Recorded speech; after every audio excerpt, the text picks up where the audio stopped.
Et j'ai envie, pour terminer, de vous partager 3 histoires inspirantes qui m'ont personnellement motivé et beaucoup inspiré durant mon parcours. D'accord? 3 histoires inspirantes.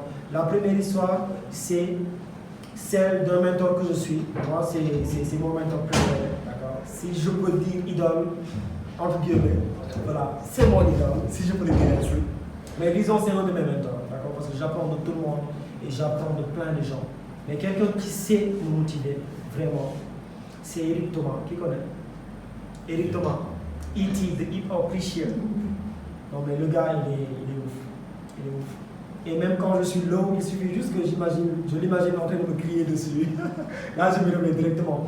Et il y a une histoire très inspirante qu'il raconte. D'accord? Et je pense que je l'ai déjà raconté à certains. Ou certains m'ont déjà vu sur Internet. C'est l'histoire de l'homme qui voulait réussir en fait. D'accord? Donc c'est un jeune homme qui est parti voir un gourou. D'accord? Un gourou, entre guillemets, c'est une personne qui a un mentor, d'accord? Quelqu'un qui a réussi dans sa vie. Et le jeune voulait réussir comme cette personne en fait. Et il est parti le voir, il lui a dit cher maître, j'aimerais réussir comme tu as réussi dans la vie. J'aimerais atteindre ton niveau de réussite. Et j'aimerais que tu m'apprennes comment est-ce que tu as fait. Le monsieur lui donne rendez-vous à 3h du matin à la plage. Il lui dit viens à la plage, 3h du matin, je vais t'apprendre les choses. Alors là, le jeune a commencé à se poser des questions. Il a commencé à se dire mais attends, c'est quoi le délire? 3h du matin, c'est une secte quoi? D'accord? Il a commencé à douter.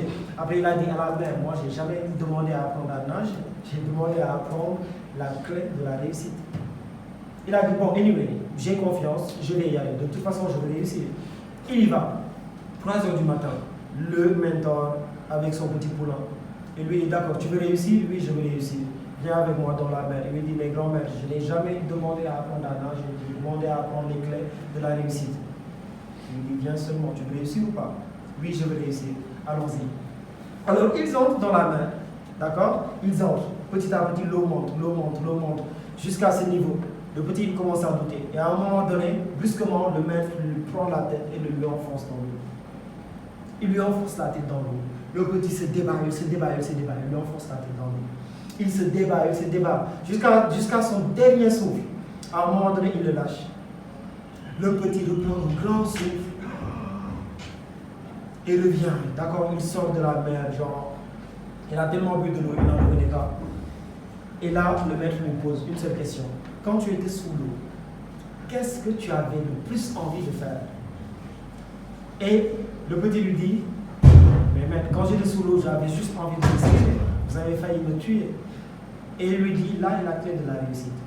Si tu as envie de réussir, autant que tu désires respirer sous l'eau, alors personne ne pourra t'empêcher de réussir. Personne. Je répète. Si tu as envie de réussir, autant que tu désires respirer sous l'eau, alors personne ne pourra t'empêcher de réussir. Tu vas réussir. Et pourquoi lui disait cela? Parce qu'en fait, quand il était sous l'eau, il n'a pas pensé à WhatsApp. D'accord? Il n'a pas pensé à la télévision. Il n'a pas pensé à tous ces divertissements-là qui nous font perdre du temps.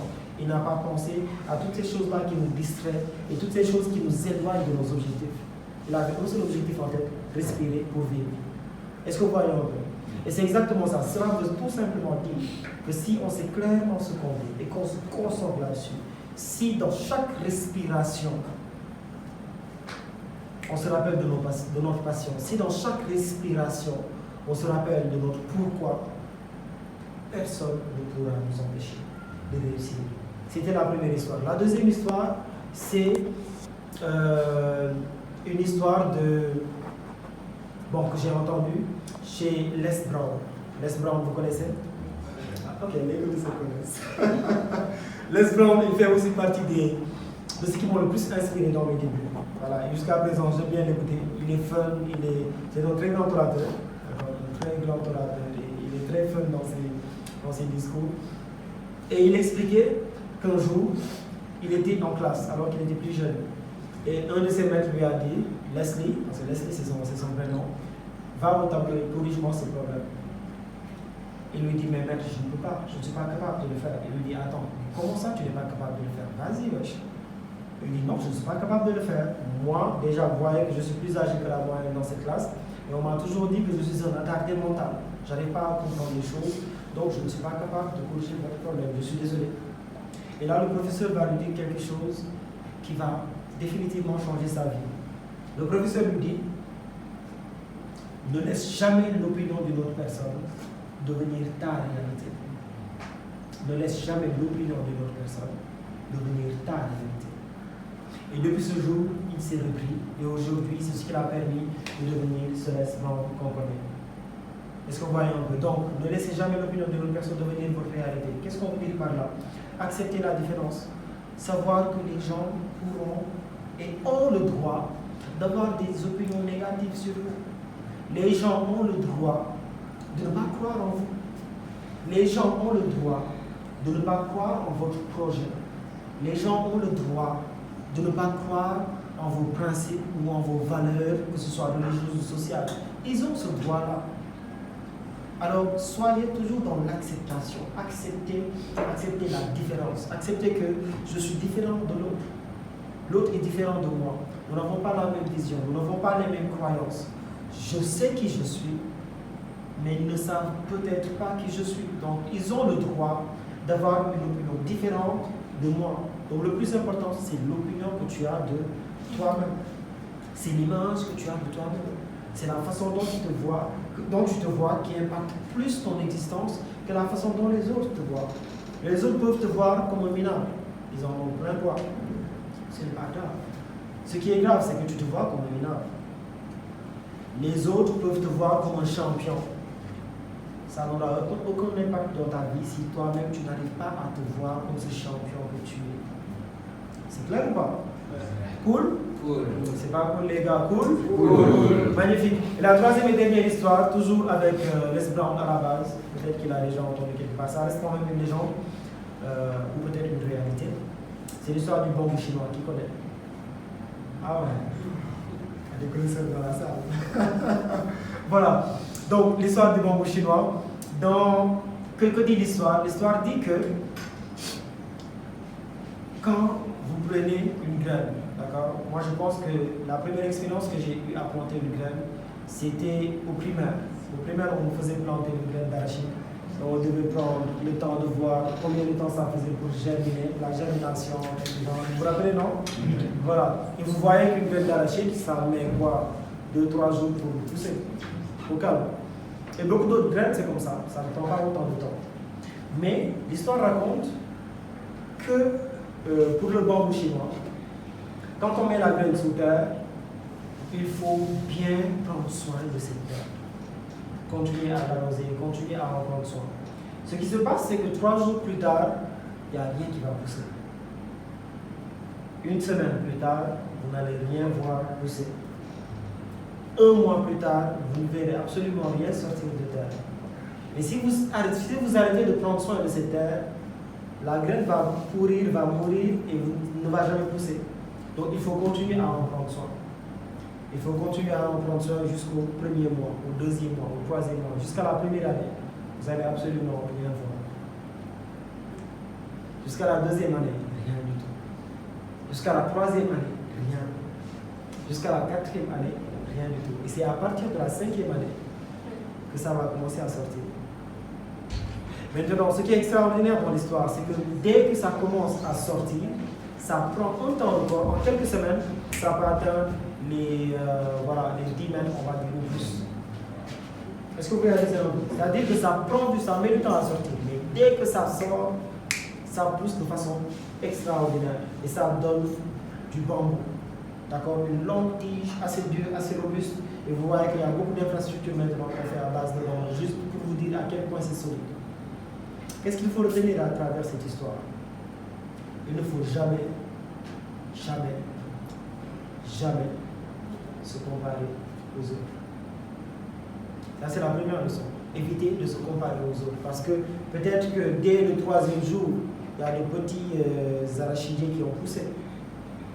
Mais l'arachide est encore fragile. Il suffit juste qu'une bête passe, la broute, et son histoire est terminée. Il suffit juste qu'un piéton le piétine sans s'en rendre compte, c'est fini pour lui. Est-ce que vous voyez un peu? Et pendant ce temps-là, vous êtes toujours sous terre.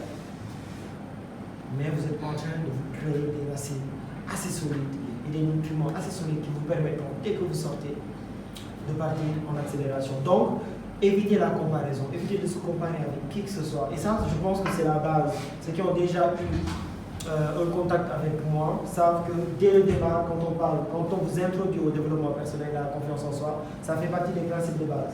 Évitez de se comparer aux autres. Et parfois, vous serez très tenté de le faire. Très tenté de le faire. Et même à nous aussi, ça nous arrive. Je ne sais pas si ça arrive aux autres. Mais parfois, tu es dans des projets, ça peine à sortir, tu vois les autres faire des projets extraordinaires, tu te dis, ah mais c'est comment? C'est quoi le secret? Tu vois, et à un moment donné, tu commences à douter de toi, tu te dis, mais c'est pas le délire là. Les gens avancent, moi ça n'avance pas trop, c'est comment? Tu réalises que les personnes avec qui, les gens de ta promotion peut-être sont en train de te dépasser, commencent à conduire de belles caisses, commencent à acheter des terrains par-ci par-là, ils ont des maisons au calme. Est-ce qu'on voit un peu ce que je veux dire? Et là, vous commencez peut-être à douter de vous. Peut-être que ce sont vos camarades d'amphi. Ils réussissent, vous devez passer au second tour, ou bien vous devez le prendre l'année, et vous commencez à vous cracher dessus, vous commencez à vous sous-estimer. Parce que vous êtes en train de vous comparer aux autres. Et comparaison n'est pas raison. Comparaison n'est pas raison. Comparaison n'est pas raison. Peut-être qu'ils sont sortis plus tôt de terre, mais dites-vous que chaque expérience, chaque échec, j'aime l'échec. C'est cool. Moi, c'est mon apéro préféré. Ouais, un peu. L'échec et la critique, j'aime bien. C'est ce qui épice les choses. Et voyez donc chaque échec, chaque obstacle, chaque rejet est un nutriment, on va dire, ou bien de l'eau qui donne de la puissance à cette terre, à cette graine de bambou que vous êtes sous terre. Je ne sais pas si vous réalisez un peu ce que je veux dire. Ça, c'est la première chose. Donc, évitez la comparaison. La deuxième chose, c'est avoir de la patience. Avoir de la patience. Et on ne parle pas de patience passive, on parle de patience active. D'accord? Ceux qui me connaissent savent que j'aime beaucoup citer Youssoupha. Pour moi, la patience, ce n'est pas attendre, mais c'est agir en attendant. C'est agir en attendant. D'accord?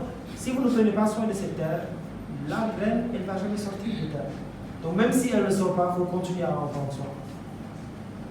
Et là, ça nous apprend la patience, mais la patience active. On continue à faire les choses en attendant de sortir. Et on sait, on est sûr, parce que la vision elle est claire, on sait qu'un jour, cette graine va sortir.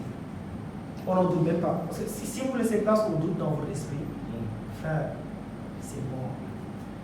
Ne laissez jamais place au doute dans votre esprit. Le doute viendra, la peur viendra, mais ne la laissez pas demeurer.